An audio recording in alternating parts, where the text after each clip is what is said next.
Bienvenidas, bienvenidos a Hecho en América, transmitiendo desde nuestras casas a sus casas en estos tiempos de pandemia. Este es el primer programa en una serie sobre el impacto de la pandemia y hoy vamos a ir a los Estados Unidos, donde vamos a platicar con 3 personas centrales para entender lo que pasa con las personas migrantes en los Estados Unidos. La primera es Mirna Lascano, migrante y activista a favor de los derechos de los migrantes que vive en la ciudad de Nueva York, ahora el epicentro del epicentro mundial de la pandemia. La segunda es Odilia Romero, en Los Ángeles, que trabaja a favor de los derechos de los pueblos indígenas migrantes y nos platica sobre sus necesidades específicas. Y finalmente vamos con David Bacon, en la región de la Bahía, en California, que ha trabajado por décadas con la población de migrantes, trabajadores huéspedes en el campo agrícola. Mirna Lascano, bienvenida al programa Hecho en América. Estás allí en Nueva York, en la ciudad más golpeada por la pandemia COVID-19. Cuéntanos, Mirna, ¿cómo está la situación ahí en tu barrio en East Harlem de Nueva York? Saludos, Laura. Pues sí, efectivamente yo vivo aquí en East Harlem, en la 125 Street, es un bulevar. Tengo muchos vecinos, todos somos migrantes, la mayoría, y nos está golpeando bastante duro a las personas que eh, tenemos que salir a trabajar. Hace unos meses, empezando el mes de febrero, me empezaron a suspender, yo no sabía qué estaba pasando en el trabajo y después me enteré que venía una ola de virus, ¿no? Que ya esto estaba pasando en Europa. Me enteré porque voy a la iglesia y estaba un noticiero ahí, entonces no lo tomé muy en serio. Yo pensé que era esto una cortina de humo, que pues siempre salen como algunas modas, unas cosas así, ¿no? Pero empecé a sentirlo demasiado fuerte ya entrando el mes de marzo, cuando me llamó mi hermano y me dijo que él se había negado a ir a trabajar la última semana de febrero porque tiene sus hijas con asma y su esposa, y no, solamente me quedé callada, no contesté, no asimilaba todo lo que estaba ocurriendo. Y me dijo que necesitaban como alimentos porque no tenían suficiente alimento, que había unas personas que habían estado trabajando, que el empleador las había estado citando a trabajar sin tomar medidas de precaución, como tener cubrebocas o tener eh, otro tipo de como alcohol o algo. Pues esto es un trabajo de construcción, entonces todos sus compañeros salieron contaminados con el virus. Cuando empecé a hablar con ellos, él me otorgó sus números para ver si necesitaban algo. eh, Empecé a ver la seriedad del asunto. Sus amigos estaban muy enfermos, con todos los síntomas. Yo a veces les daba como consejos de hazte un té de esto, hazte un té de otra cosa, como ajo, como eucalipto y remedios que hacíamos en México. ¿Y estas Eh, personas tenían acceso a los servicios de salud? Desafortunadamente no. Los cheques que les pagan, los empleadores les piden eh, como obtener números eh, que no son legales. Entonces sí les descuentan todo tipo eh, les desglosan seguro de salud y todo, pero no les otorgan el seguro de salud, no les hacen sus derechos de desempleo, de enfermedad, de nada. Entonces, yo sentí la necesidad de buscar apoyo. Hablé a la iglesia de Juan Carlos Ruiz y le digo, Reverendo Ruiz, tengo unas familias que están pasando hambre porque no pueden salir por estar contaminadas. Me llegó la ayuda y desafortunadamente una de estas personas falleció al otro día de recibir la comida. Cuando mi hermano me dijo eso, sentí mucho más necesidad de buscar recursos aquí en el East Harlem. Creo que todas las personas y organizaciones se habían resguardado en sus casas para no contaminarse, pero no tomamos esas medidas de organizarnos antes de que pasara la pandemia, de cómo íbamos a recibir, cómo nos íbamos a dar ayuda mutua desde adentro de las casas. Empecé a ver más personas enfermas. De hecho, tengo una lista que voy haciendo. Perdón si puedo enseñar. Sí, Tengo claro. una libretita donde voy anotando las personas que me van pidiendo ayuda. ¿Y cómo sabía comunicarse contigo? Porque mi hermano les dio mi número, como yo les llevé las primeras despensas, las primeras ayudas, y uno le iba comunicando a otro y otro le iba comunicando, pídele a esta señora que ella sabe cómo sacar comida de algún lugar. Tenía una ansiedad, no sabía cómo sacar esta ansiedad de lo que se estaba viviendo, del pánico, de las noticias. Entonces decidí apagar el televisor y comenzar a dar a las personas que me estaban mandando mensajes de ayuda. Publiqué como obtener dinero y ayuda es una responsabilidad grande. Publiqué en Facebook, las personas que donaron, muchas gracias. Miren, aquí están las pruebas de que ya repartí lo que me dieron. Uh-huh. Y algunos contactos me empezaron a mandar por Messenger, pues preocupados. Hubo una vecina que me pidió ayuda porque dice yo no puedo salir y mi niño está pequeño, salí contaminada con este virus y quiero cuidar también de la cuarentena que me recomendaron. He escuchado de todas historias, desde gente que la regresan del hospital porque todavía puede respirar, hasta personas que están hospitalizadas ahí, personas que han perdido la vida, eh, incluso todavía de muertos les hacen fraude, como en las funerarias que cobran el dinero y no recogen a los pacientes y que ahora están en ese dilema de mi, mi paciente, mi ser querido está en una morgue y yo pagué una funeraria. Desde personas que hablan al consulado y no les contestan, desde personas que tienen miedo de ir al hospital porque los gastos de ambulancia son muy grandes y los gastos de hospitalización también. Eh, muchas situaciones. En la mañana me habló una persona que cuidaba a mis hijas cuando yo estaba deportada. Me estaba comentando que su papá y su hermano fallecieron, y me estaba Ya en Nueva York. comentando que sí, ellos vivían en Queens, que le hablaron del departamento de administración del hospital donde estaba su papá para decirle que iban a tomar la cuenta de banco de él para cobrárselo de la hospitalización. Una hospitalización que no le funcionó porque perdió la vida.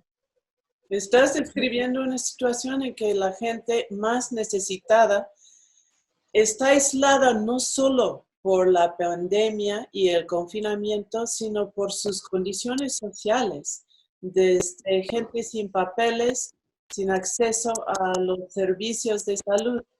¿Cómo estás haciendo tú en ese gran trabajo de organización de barrio que tienes ya pues toda una zona en donde estás cuidando y registrando los casos, las necesidades. ¿Hay otras organizaciones que están haciendo lo mismo, otras personas? Sí, y precisamente hace unas horas me encontré con otras personas de la comunidad que también creo que esto sirve de motivación el publicarlo en las redes porque otras personas son tan generosas que donan su tiempo, prestan su auto, ofrecen llevar la comida en bicicleta y siento que empieza a haber un poquito más de solidaridad que no había en este barrio, estaba muy apagado y me daba tristeza porque el gobierno y brillaba por su ausencia, los políticos del área, nada, ahora como ven que uno lo empieza a hacer, pues ya empiezan como a querer mover los engranes, ¿no? De esta máquina en la mañana fui a dejar una despensa a una familia en la calle de la 106 y Segunda Avenida y la señora está muy angustiada porque ella quiere trabajar y sus empleadores ya no la reciben porque dice, saben que su hijo se enfermó y su esposo está hospitalizado. Entonces me dice, nos vamos a morir de hambre. Le dije, no se van a morir de hambre, tenemos aquí a la comunidad. Empezamos a hacer una conversación y me dice que guarde silencio porque su vecina le puede llamar a la policía y todavía está con el miedo de que le llamen a la policía porque se dieron unos casos empezando el año que cuando un vecino hace ruido en los pasillos, la persona, las personas que tienen documentos intimidan a los migrantes.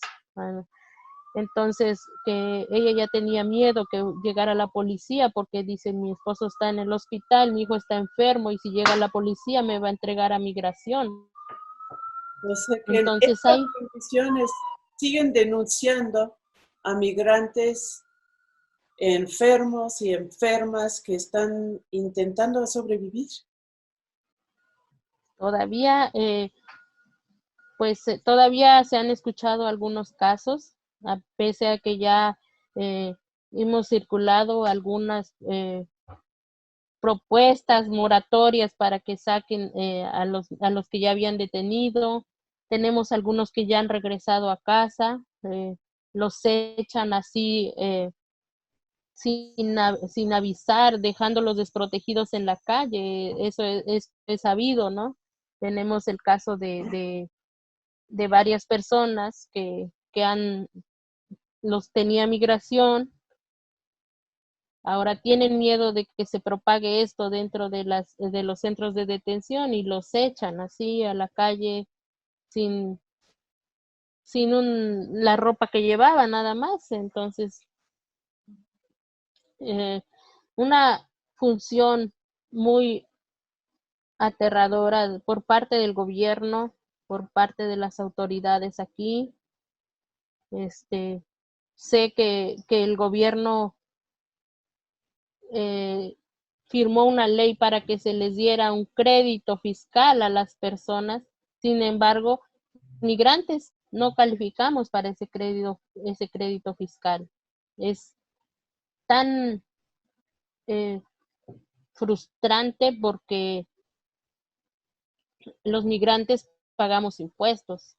Todos los migrantes estamos pagando impuestos. Sin embargo, no podemos tener ese beneficio. Eso es ya como un privilegio para otro tipo de personas con otro estatus, pero hasta donde podamos vamos a seguir organizándonos para que no nos sintamos tan solos, tan desprotegidos.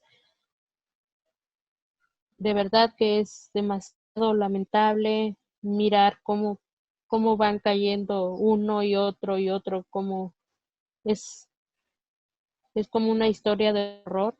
Mirna, es impactante lo que nos estás contando Agradecemos mucho tu presencia en el programa. Seguimos en contacto. Eres un gran ejemplo para todos nosotros y nosotras aquí en México, en los Estados Unidos y en todo el mundo. Gracias de nuevo. Muchas gracias, ahorita. Gusto en saludar. Igualmente.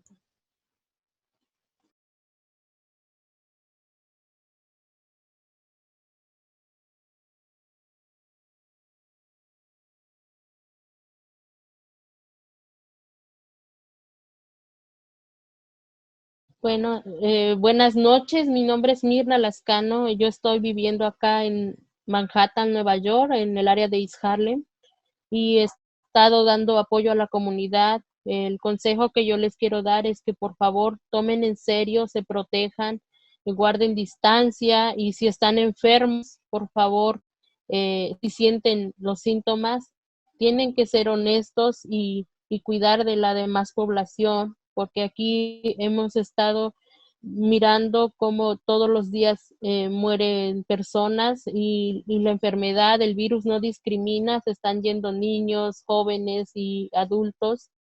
La mayoría somos personas migrantes. eh, pues lo que les puedo decir de verdad con todo el corazón, que hagan caso de esto, que protejan y protejan a sus familias. Si no tienen a qué salir, no salgan, por favor.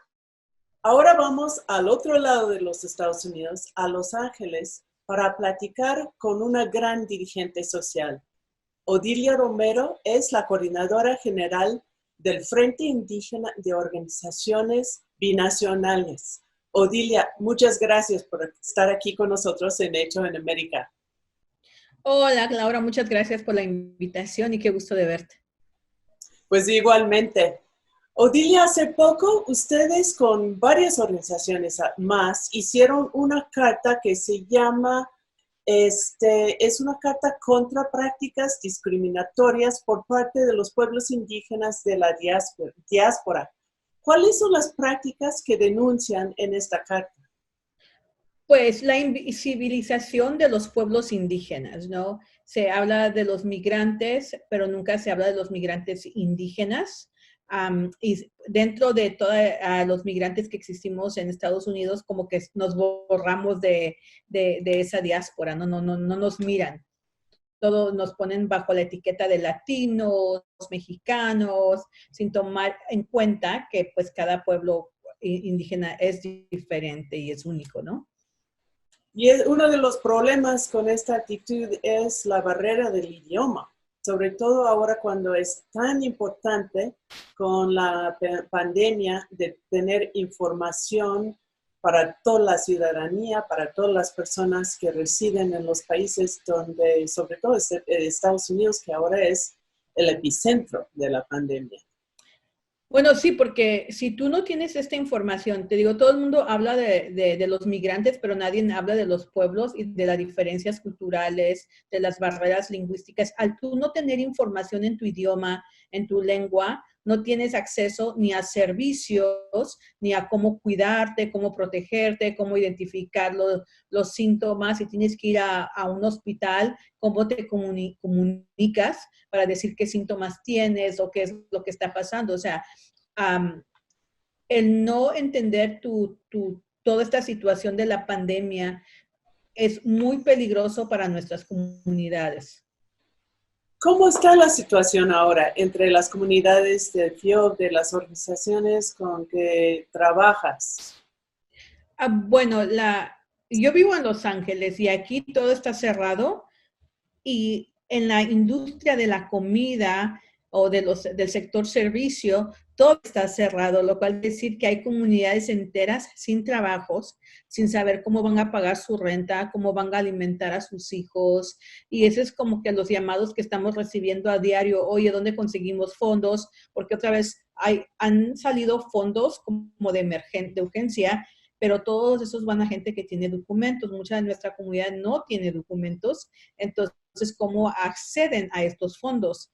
Y los pocos fondos que se dieron ayer en la ciudad de Los Ángeles, pues se acabó en un día, pero no sabemos cuánta comunidad indígena hay por la barrera del idioma también, por el acceso a tecnología. Todo eso tiene como barreras a que nuestra comunidad agarre estos fondos. En el campo agrícola, pues todo el mundo habla de salud y la importancia de cuidar los trabajadores esenciales, que son los trabajadores agrícolas. Hay webinars enteros hablando de cómo cuidarlos, pero ¿cómo los puedes cuidar cuando tú no te estás comunicando en su idioma? ¿Cómo tú te puedes cuidar y proteger su salud si no le estás dando la información en su idioma, si no le estás dando el acceso a cómo se llama, acceder los recursos que existen en su idioma? Entonces, hay como, me decía Celso el otro día, uno de los trabajadores agrícolas, me dice, pues que yo tengo que seguir trabajando, yo no puedo dejar de trabajar. Pienso, ni siquiera si se enferma. Y ni siquiera si se enferma, la gente sigue trabajando, la gente tiene que comer, pero también nosotros tenemos que comer. Eso es lo que él me decía. Yo pienso en la gente que si yo dejo de trabajar, no va a tener comida. Entonces, para mí es un muy claro sacrificio, me decía, de que esto lo tengo que hacer porque el resto de la humanidad tiene que comer. Y estábamos hablando el otro día que incluso ya están hablando de reducir los salarios a trabajadores agrícolas. Hay los problemas que mencionas de falta de acceso a los pocos apoyos que hay. ¿Qué están haciendo ustedes como organización para enfrentar estos problemas?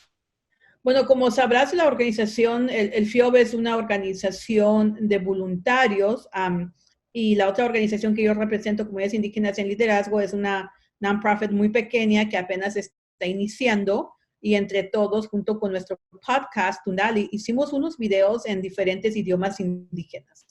Pero también estamos haciendo como una recopilación de todo el material que existe en diferentes lenguas indígenas que han hecho las organizaciones, tanto de aquí como en México. Eso lo pueden ver en nuestra página web. Está una lista de información para que la gente lo disemine y intente a que llegue a la comunidad.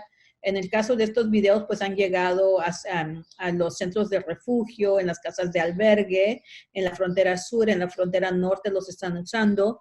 Nos están llegando los mensajes, oigan, muchas gracias por estos videos, son una gran ayuda. Eso es como nuestro pequeño granito de arena. También creamos un pequeño fondo para comunidad indígena indocumentada, pues que no duró absolutamente nada porque se acabó en media hora. Pues vamos a poner estos datos al final del programa para que la gente que nos está viendo tenga una manera de apoyar y también de tener la información que están dando. Hablas de los campos del centro de detención y de los campos de refugios que están en la frontera. O sea que esta iniciativa de la sociedad civil es binacional. Bueno, sí, se volvió binacional. Creo que eso es una cosa también, que todo es binacional, ¿no? Tiene el otro día, por ejemplo, los videos se hicieron desde Nueva York vía grabaciones de voz. Se le pusieron la imagen en Los Ángeles, llegaron a Guerrero, de Guerrero le llama a alguien a la Ciudad de México, de la Ciudad de México nos llaman y nos dicen, oye, hay unos compañeros de Guerrero que están sin comida, que sí están confirmados y están contagiados del COVID-19 y no pueden salir a agarrar comida. Entonces, de aquí de Los Ángeles, volvemos a llamar a los cuates de Nueva York y decir, oigan, pueden ir a dejar comida en la puerta a estos compañeros que están. Entonces, como o sea, la enfermedad, la solidaridad a la vez no tiene como fronteras, ¿no? Porque esto fue en un momento trágico muy bonito, de cómo los videos llegan hasta Guerrero. De Guerrero buscan a alguien que habla el idioma de la Ciudad de México, los vuelven a llamar y se regresa hasta Nueva York, donde originalmente se filmó el video, y así los están usando en la frontera sur. O sea, nunca pensamos que se llegaran a usar en la frontera sur, en los centros de albergue. Entonces, para mí eso como es muy bonito, pero pues el FIOB es una organización binacional y al parecer que esta ONG va para ese camino. Pues dices una frase en un momento, trágico, muy bonito. Cuando dices esto, ¿ves posibilidades de que con todas las transformaciones que estamos viviendo como individuos encerrados, como organizaciones, como movimientos sociales, ves una posibilidad de que de esto salga algo nuevo o por dónde están abriendo caminos? Bueno, creo que toda tragedia tiene como, nos da esta oportunidad como seres humanos de hacer algo nuevo, de renovarnos, y creo que en este momento, pues yo creo que empieza a haber como una diferente solidaridad en las redes sociales, empiezas como a tomar en cuenta, empiezas como de pronto alguien te viene a dejar comida en tu puerta, ¿no? Al vecino que no lo has visto jamás, de pronto vas y le dejas naranjas, o alguien te viene a dejar, no sé, botes de agua, y todo eso yo lo veo dentro de la comunidad, que estamos respondiendo entre nosotros mismos, ¿no? Hay como gente que dice, bueno, voy a hacer como comida y lo voy a llevar en las casas que conozco, llaman, oye, te dejé comida ahí abajo. Entonces, todo esto es como que es nuevo. Yo siento que es nuevo para mucha gente, para nosotros como pueblos indígenas, es algo que has hecho siempre, ¿no? Si alguien se enferma, vas y le dejas la comida, vas y le dejas unos pesos, unos dólares. Si alguien muere, también. Y la otra cosa que yo vi que fue muy diferente ahora, como los velorios, ahora se hacen en línea. Algunos ancianos de la comunidad murieron y la misa se hizo como en redes sociales. O sea, nos vamos reajustando como seres humanos, pero también creo que para mí sería un llamado a la gente, pues de reconocer también la existencia de los pueblos indígenas y de reconocer la contribución de los pueblos indígenas, tanto aquí como en este caso Los Ángeles, y que Estados Unidos, la gente en Estados Unidos reconozca la contribución de la gente que ha sido desplazada, como los trabajadores agrícolas, o sea, son trabajadores esenciales. Siempre han sido y siempre lo seguirán siendo los trabajadores del campo, ¿no? Pero también en la industria de la comida aquí en Los Ángeles, por ejemplo, reconocer la contribución de todos estos indígenas que están aquí, los mijes, los zapotecos, los quichés, de mantener esta economía, esta industria, ¿no? Porque es como que siempre se habla de migrantes, pero nunca de los migrantes indígenas en particular. Así es, su proyecto es muy importante para la visibilidad y para cambiar las cosas hacia el futuro. Odilia, muchas gracias. Siempre es un placer tenerte aquí en el programa. Cuídate mucho y saludos a toda la comunidad de Los Ángeles. Gracias, Laura. Es un gusto verte en línea. Hasta luego. Hasta luego. David, muchísimas gracias por acompañarnos aquí en el programa Hecho en América. ¿Cómo te va allí en California? Muy bien, Laura. Gracias. Estamos viendo la noticia de que Donald Trump está pensando en aplicar una ley que posibilita la reducción del salario para los trabajadores agrícolas allá en los Estados Unidos, la mayoría migrantes mexicanos. A la vez, se han declarado trabajadores esenciales, que quiere decir que tienen que reportar a trabajar todos los días y en muchos casos, como tú has escrito, en condiciones que faltan de condiciones adecuadas, sanitarias y derechos laborales. ¿Cómo se explica esta contradicción? Well, es claro que la declaración de que la gente que está trabajando en el campo son trabajadores esenciales no quiere decir que la administración de Trump tiene la intención de protegerlos o menos pagar los sueldos adecuados o defender sus derechos. La realidad es que los granjeros son parte de su base política y desde hace mucho tiempo Trump les ha prometido de proveer mano de obra barata por sus operaciones. Entonces estamos viendo lo normal aquí.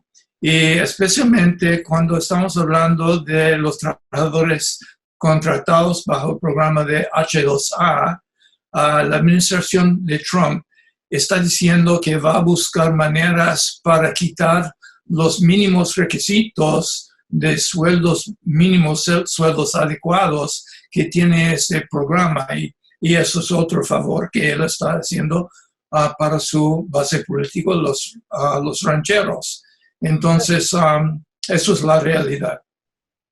Quiero hablar más sobre este programa específico porque tiene que ver con el programa H2A, pero primero acláranos una duda que hay aquí en México. El papel de trabajador esencial, ¿esto lo hace, se puede deportar a una persona que ya trae ese papel o no? Sí, se puede deportarlo. Una persona trabajando en el campo de H2A o de cualquier estatus legal, para declararlo esencial, simplemente quiere decir que tiene que trabajar, tiene que seguir trabajando.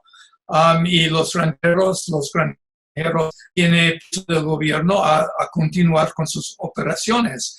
Pero en el programa de H2A, a cualquier persona que ofende a su empleador por medio de criticar a las condiciones del trabajo o pedir mejores condiciones o organizar un sindicato, puede ser despedido a cualquier momento.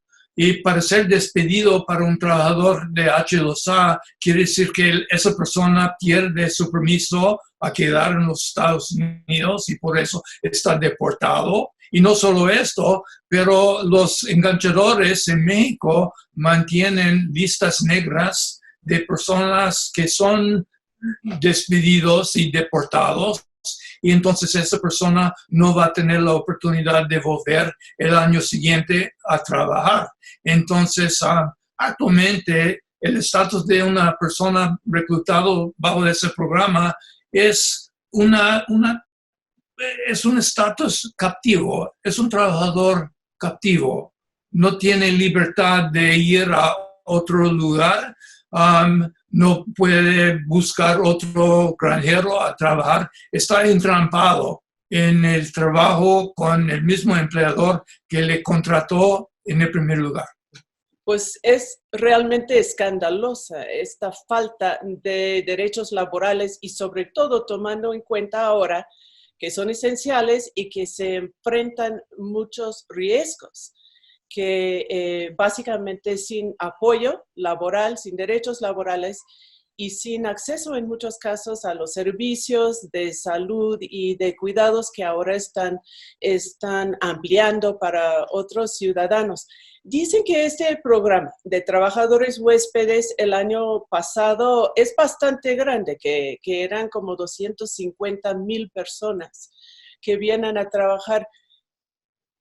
¿Has hablado del problema de falta de garantías en derechos laborales? ¿Qué otros riesgos, sobre todo en la pandemia, están enfrentando estos trabajadores? Es cierto que no solamente es grande, ahora está creciendo mucho. Entonces, 250,000 el año pasado, este año más, estoy seguro. Pero especialmente durante este periodo el pandémico, la situación de esos trabajadores es muy peligroso. No hay pruebas para la gente cuando viene a trabajar. Entonces, no se sabe si una persona que viene aquí a los Estados Unidos ya tiene contacto con el virus y ya está infectado. No hay pruebas aquí mientras que está trabajando.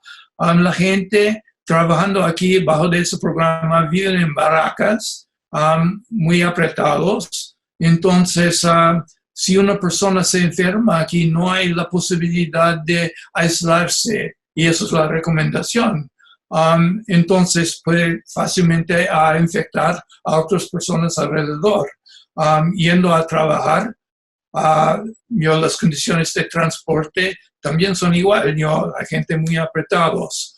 En el trabajo, algunos de los granjeros, especialmente los que tienen sindicatos aquí, están más o menos tratando de reorganizar el trabajo para mantener una distancia entre los trabajadores. Pero no hay garantía de esto. Y entonces si un granjero exige de un trabajador de H2A a trabajar muy cercano a otro trabajador, el riesgo de decir no es ser despedido y deportado. No hay requisito para los granjeros a tener un plan médico o cuidado de salud. Entonces, si una persona se enferma, ¿qué va a pasar? El peligro es que el granjero simplemente le va a poner a esa persona en un autobús hacia la frontera y bye bye.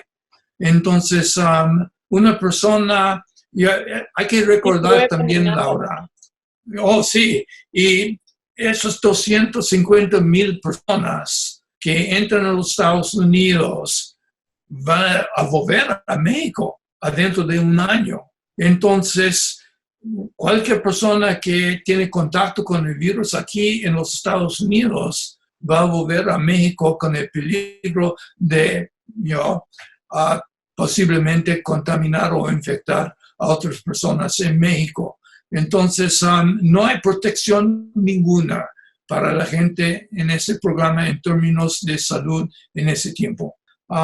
Para venir en ese programa, la gran mayoría de la gente, 62% según un recién estudio, sacan préstamos. Entonces hay que pagar el préstamo. Entonces cuando está trabajando aquí en los Estados Unidos, no eres libre a simplemente a quitar su trabajo y volver a México porque hay que pagar el préstamo. Y no solo eso, y mucha gente, 25% de los que vienen aquí, paga por la visa. Y aunque eso no es legal, es muy común.